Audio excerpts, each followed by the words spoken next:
Hello guys, for today's video lulutuin ko yung bagong huli namin na isda. Shout out sa lahat ng nag-request nito. Lutuin ng paksiw. Sa kawayan ko pa niluto. Hindi problema ang kaldero guys. Guys, ganito magluto guys pag wala kayong kaldero. Isda namin guys. Guys, luto na gyud. Among ginapabot, sudan. Paksiw. Napay litso no. Oh, walaan nyo kung anong exotic yan. Wala kaming pinggan. Dito lang kami sa dahon ng badyang.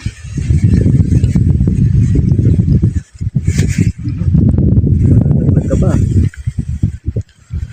Niluto ka na, buhay ka pa. Ang klase. Gumagalaw pa.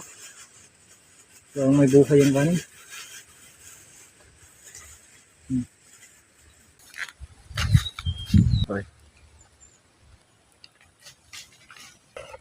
Ay, lamit ang dukot niya. Wow! Guys, napakasarap nito guys. Kain tayo. Thank you Lord sa blessings ngayong umaga. Kain tayo guys. Bongkag ang bahaw. Kain tayo! Guys!